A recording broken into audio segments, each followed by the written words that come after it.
Hello, કેમ છો વિદ્યાર્થી મિત્રો? આજે આપણે ધોરણ 12 વાણિજ્ય વ્યવસ્થા વિષયમાં ચેપ્ટર નંબર 2 સંચાલનના સિદ્ધાંતો ઉપર વાત કરીશું.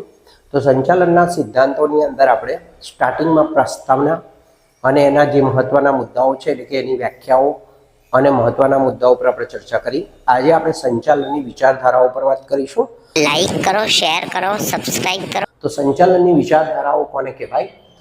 તો થોટ્સ ઓફ મેનેજમેન્ટ સંચાલન ક્ષેત્રે થયેલા વિવિધ સંશોધનો, એટલે કે સંચાલન ક્ષેત્રની અંદર અલગ અલગ પ્રકારના સંશોધનો થયેલા હોય, અભ્યાસો થયેલા હોય અને એના પરિણામો આવેલા હોય અને એના આધારે સંચાલનની વિચારધારાઓનો વિકાસ થયેલો જોવા મળે છે. એટલે કે સંચાલનમાં જે નવા નવા સુધારા થાય એના આધારે એની વિચારધારાઓ પેદા થશે અને દરેક વિચારધારા સમયે સમયે બદલાતી રહી છે અને એની અંદર કેટલાક ફેરફારો થતા રહ્યા છે, જેને આપણે વિશિષ્ટ દ્રષ્ટિબિંદુથી રજૂઆત કરવાનો સંચાલન શાસ્ત્રીઓએ પ્રયાસ કર્યો છે. આ વિચારધારાઓમાં અનેક સંચાલન શાસ્ત્રીઓએ અલગ અલગ મત આપી જુદા જુદા સિદ્ધાંતો આપ્યા છે. એટલે આની અંદર જેટલા પણ સંચાલન શાસ્ત્રીઓ છે એમણે પોતાના મત આપીને જુદા જુદા સિદ્ધાંતો રજૂ કર્યા અને દરેકે દરેક સિદ્ધાંતોને આપણે સંચાલનના સિદ્ધાંતોની વિચારધારાઓ તરીકે ઓળખીશું.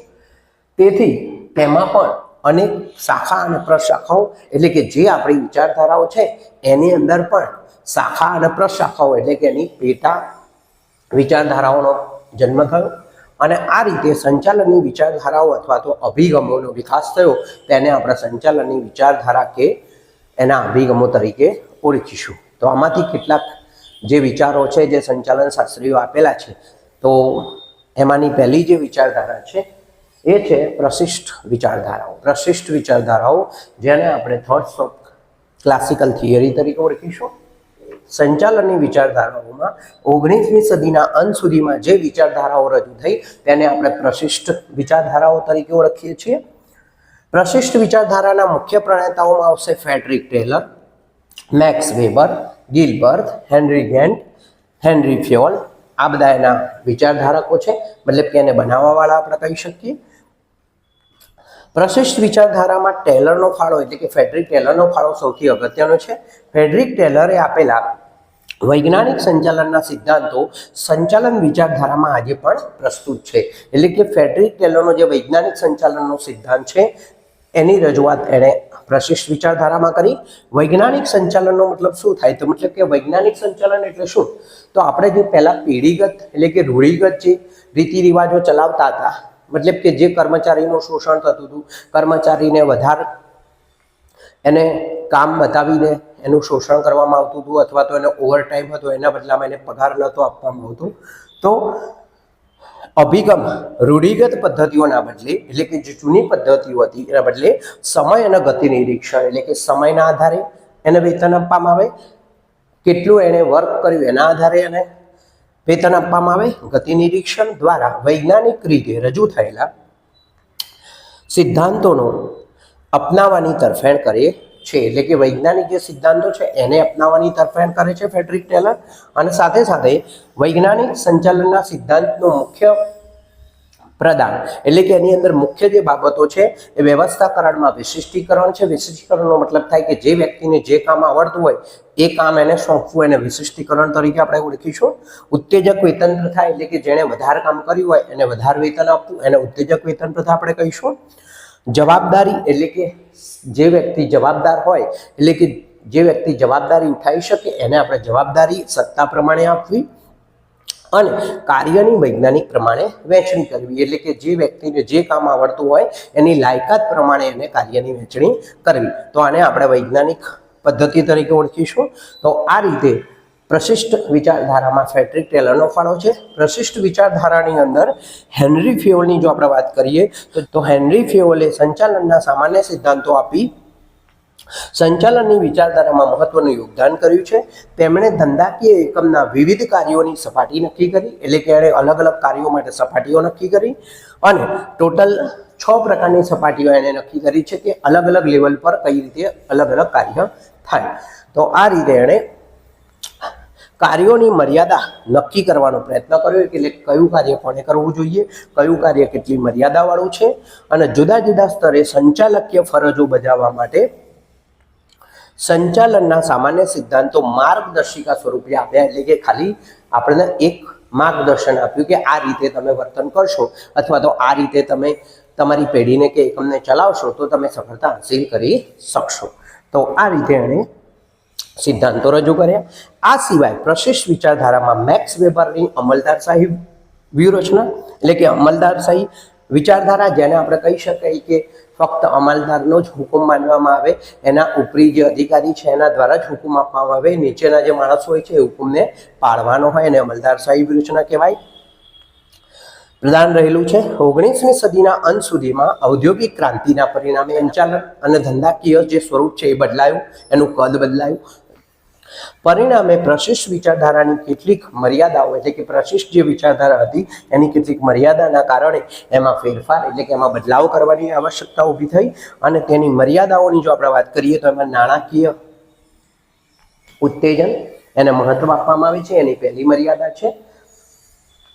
અને માનવીય અભિગમને ઓછું મહત્વ આપવામાં આવે છે, એટલે કે માનવને મહત્વ આપવામાં આવતું નથી આ અભિગમની અંદર.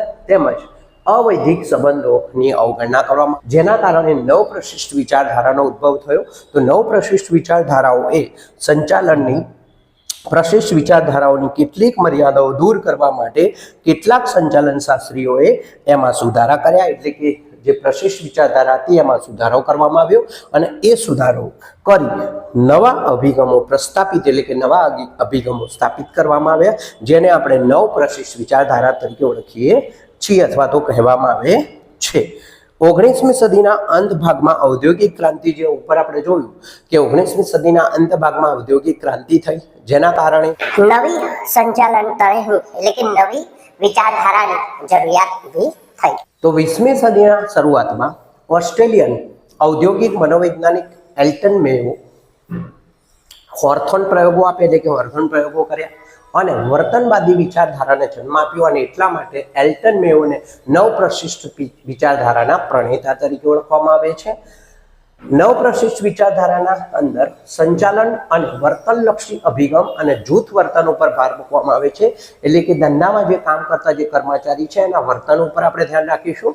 અને એના આધારે આપણે કોઈ પણ જે કર્મચારી છે એને કઈ રીતે આપણે આગળ ધંધામાં નફો કરવા માટે કે ધંધાના લક્ષ્ય માટે આપણે પ્રેરી શકીએ, એ રીતે એમને તૈયાર કરવામાં આવશે. તો અહીં વર્તનલક્ષી અભિગમ ધ્યાનમાં પ્રશિષ્ટ વિચારધારાઓ એ પ્રશિષ્ટ વિચારધારાના આધારે રાખવામાં આવે છે, એટલે કે એને આધારે આ તૈયાર કરવામાં આવે છે.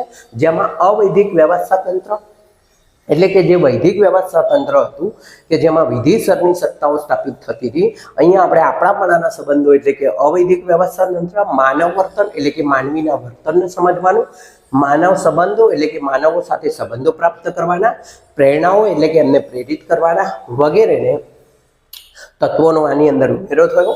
આ વિચારધારામાં એલ્ટન મેયો સિવાય રેન્સિસ લિકર્ટ, હસબર્ગ, ક્રિસ આર્ગિરીસ, મેકગ્રેગર અને માસ્લો એનો ફાળો મુખ્ય છે, એટલે કે આ લોકોએ એમનું પોતાનું યોગદાન આપેલું છે.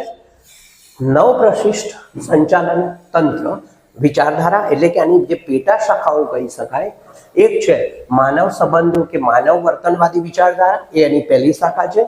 સેકન્ડ એની શાખા છે કે સામાજિક તંત્ર વિચારધારા, એટલે કે સામાજિક સમાજના આધારે એની અંદર ફેરફાર કરવાની વિચારધારા. અને સામાજિક વ્યવસ્થા વિચારધારા, એટલે કે સમાજની અંદર વ્યવસ્થા કઈ રીતે જળવાય એના માટેની વિચારધારા એ મુખ્ય છે. જેમાંથી આપણે માનવ વર્તનવાદી વિચારધારાનો જ ખાલી અભ્યાસ કરીશું. તો માનવ વર્તનવાદી વિચારધારા આપણે જોઈએ તો વર્તન સંબંધિત વિચારધારા, એટલે કે જેને થોટ્સ ઓફ બિહેવિયર રિલેટેડ તરીકે ઓળખીએ છીએ આપણે. સંચાલન એ અન્ય વ્યક્તિઓ પાસેથી કામ લેવાની કળા છે.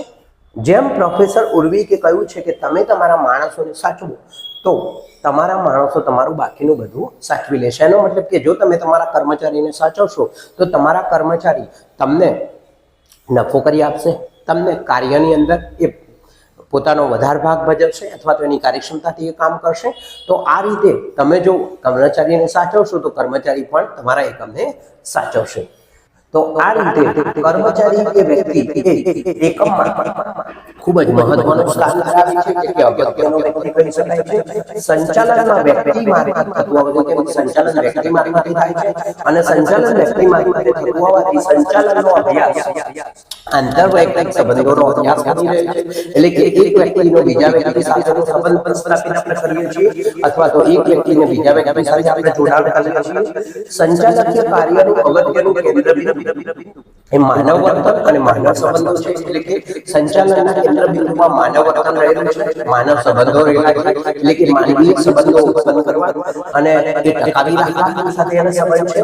તેથી વર્તન સંબંધી વિચારધારા મનોવૈજ્ઞાનિક એટલે કે વર્તન સંબંધી વિચારધારાના જે મનોવૈજ્ઞાનિકો છે એ લોકો એના કારણોનો ઉપયોગ કરે છે। એના દ્વારા કર્મચારીને કાર્ય સંતોષ થવું જોઈએ, એટલે કે દરેક કર્મચારીને કાર્યનું સેટિસ્ફેક્શન થવું જોઈએ, જેમાં એમની કાર્યક્ષમતા વધારવા ઉપર ભાર મૂકે છે। વર્તન સંબંધી વિચારધારામાં આંતરમાનવીય સંબંધો એટલે કે એક માનવીનો બીજા માનવી સાથેનો સંબંધ, અભિપ્રેરણ એટલે કે માનવીને પ્રેરણા આપવી, નેતૃત્વ તેમને પૂરું પાડવું કે જેથી કરીને એ લોકો સારું કાર્ય કરી શકે, માહિતી સંચારની પ્રક્રિયા એટલે કે એમને માહિતી પહોંચાડવી, ઔદ્યોગિક ઝઘડાઓનો નિકાલ એટલે કે માલિક અને મજૂર વચ્ચે સંઘર્ષો થાય છે તેનો નિકાલ કરવો વગેરે જેવા ખ્યાલોનો ઉપયોગ થાય છે। આ અભિગમ પડતો મનોવૈજ્ઞાનિક હોવાથી તેમાં ક્યાંક આર્થિક પરિબળની એટલે કે પૈસાની બાબતની ક્યાંક અવગણના થતી હોય તેવું જણાય છે। તેમજ ઉત્પાદકતાના ભોગે માનવ સંબંધોની જાળવણી થઈ શકે નહીં આવું કેટલાક લેખકોનું માનવું છે, જે આ અભિગમની મર્યાદા છે કે પૈસા કમાવ્યા વગર તમે માનવ સંબંધોની જાળવણી કરી શકો નહીં, જે આ અભિગમની મર્યાદા છે। તો હવે આપણે આધુનિક વિચારધારાઓ પર વાત કરીશું। સન 1960 પછી ઉદ્યોગો અને ધંધાકીય એકમોના સ્વરૂપમાં પરિવર્તન આવ્યું, જેના પરિણામે સંચાલનની અંદર વિશિષ્ટ અભિગમની જરૂરિયાત ઊભી થઈ। સંચાલન માત્ર એક ધંધાકીય એકમનું ક્ષેત્ર ન રહેતા સંચાલકોનો વિશિષ્ટ વ્યવસાયિક વર્ગ આ સમય દરમિયાન ઊભો થયો, એટલે કે એવા વ્યવસાયિક વર્ગની જરૂર પડી કે જે ધંધાકીય સંચાલન ક્ષેત્રે પોતાની તમામ શક્તિઓનો અને પોતાની કુનેહ તેમજ આવડતનો ઉપયોગ કરીને ધંધાકીય એકમને સફળતા અપાવે।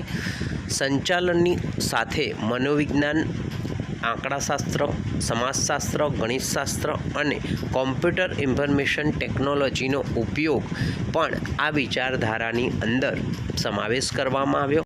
આ વિચારધારામાં કુંતચ, ઓર્ડોનલ, જ્યોર્જ આર ટેરી જેવા સંચાલન શાસ્ત્રીઓએ પોતાનું પ્રદાન આપ્યું અને એના ઉપરાંત Peter F Drucker, William Ouchi અને સી કે પ્રહલાદ જેવા સંચાલન શાસ્ત્રીઓએ પણ આ વિચારધારામાં મહત્ત્વનો ફાળો આપ્યો। એટલે કે આધુનિક વિચારધારાની અંદર જે સંચાલન શાસ્ત્રીઓએ પોતાનો ફાળો આપ્યો, જે આજની તારીખમાં આધુનિક વિચારસરણી જે હાલ ચાલી રહી છે એમાં એ લોકોનું પ્રદાન મહત્ત્વનું છે। જો તમને મારો વિડીયો ગમ્યો હોય તો એને લાઈક કરો, શેર કરો, સબસ્ક્રાઈબ કરો। થેન્ક યુ વિદ્યાર્થી મિત્રો।